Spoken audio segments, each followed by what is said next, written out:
Hello दोस्तों, नमस्कार। तो आप लोग का स्वागत वंदन अभिनंदन है हमारे अंश प्रजापति यूट्यूब चैनल में। आप लोग आए हैं तो प्यारा सा ये देवी गीत का जो नवरात्र का पर्व चल रहा है, तो प्यारी से शीतला मैया का एक गाना भजन सुनाने चल रहे हैं। आप लोग सुनिएगा और कैसा लगा कमेंट शेयर ज़रूर कीजिएगा, लाइक कमेंट, और कमेंट के द्वारा बताइएगा कैसा लगा। गलिया के गलियाई घूमै शीतला मैया, हो के करे घरवाना, हो के करे घरवाना, हो दियना जालाई सारी रतिया, हो के करे घरवाना। गलिया के गलियाई घूमै शीतला मैया, हो के करे घरवाना, हो के करे घरवाना, दियना जालै सारी रतिया, हो के करे घरवाना। दियना तो जालै वही मालिया के घरवा, हो कि जामन मलियाना, हो कि जामन मलियाना, कि गजरा गुछै सारी रतिया, हो कि जामन मलियाना। दियना तो जालै वही मालिया के घरवा, हो कि जामन मलियाना, कि गजरा गुछै सारी रतिया, हो कि जामन मलियाना। गलिया के गलिया घूमै शीतला मैया, हो कि करे घरवाना, हो कि करे घरवाना, दियना जालै सारी रतिया, हो कि करे घरवाना। दियना तो जालै वही कोहरा के घरवा, हो कि जामन कोहराना। दियना तो जालै वही कोहरा के घरवा, हो कि जामन कोहराना, कि कलसा गाढ़ै सारी रतिया, हो कि जामन कोहराना। जामन कलसा गाढ़ै सारी रतिया, हो कि जामन कोहराना। दियना तो जालै वही कोहरा के घरवा, हो कि जामन कहराना, हो कि जामन कोहराना। कलसा गाढ़ै सारी रतिया, हो कि जामन कोहराना।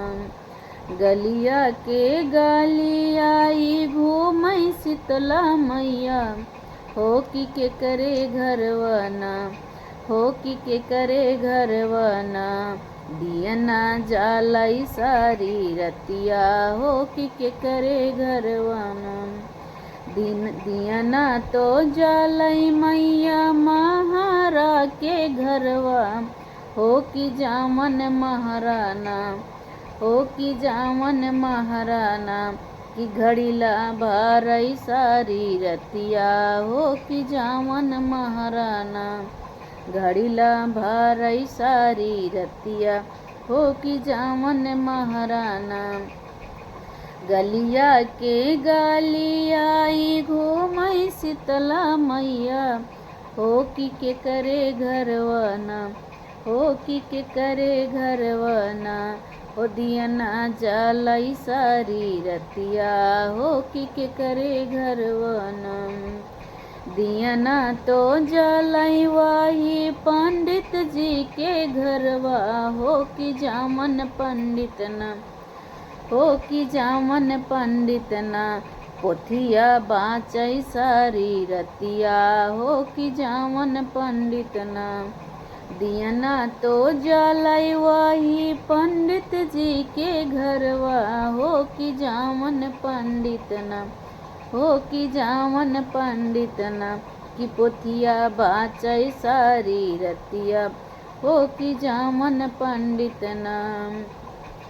गलिया के गलियाई फिरै शीतलाई मैया, हो कि करे घरवाना, हो के करे घरवाना हो दियना जालई सारी रतिया हो के करे घरवाना दियना तो जालई वही सोनारा दो कनिया हो कि वह जामन सोनराना हो कि जामन सोनराना कि नथिया गाढ़ई सारी रतिया हो कि जामन सोनराना दियना तो जालई वही सोनारा के घरवा हो कि जामन सोनराना हो कि जामन सोनराना कि नथिया गाढ़ई सारी रतिया हो कि जामन सोनराना गलिया के गालियाई फिर शीतला मैया हो के करे घरवाना हो के करे घरवाना दियना जालई सारी रतिया हो के करे घरवाना दियना तो जालई वही सेवका के घरवा हो जवाना सेवकाना हो जवाना सेवकाना की बिनती करई सारी रतिया हो जवाना सेवकाना दियना तो जालई वही रे सेवक के घरवा हो जवाना सेवकाना हो जवाना सेवकाना की बिनती करई सारी रतिया हो जवाना सेवकाना गलिया के गालियाई फिर शीतला मैया हो के करे घरवाना हो के करे घरवाना हो दियना जालई सारी रतिया हो के करे घरवाना। तो ये हमारा प्यारा सा माता रानी का भजन कैसा लगा ज़रूर बताइएगा, और जो हमारा फुल सपोर्ट किए हैं उनसे भैया जय माता दी। सभी का हर मनोकामना पूर्ण हो, हमारी माता रानी सबके ऊपर आशीर्वाद बनाए रहे, प्यार दुलार, और सबको सबकी मनोकामना पूर्ण करे, यही हमारी प्रार्थना है। हर हर महादेव, जय माता दी।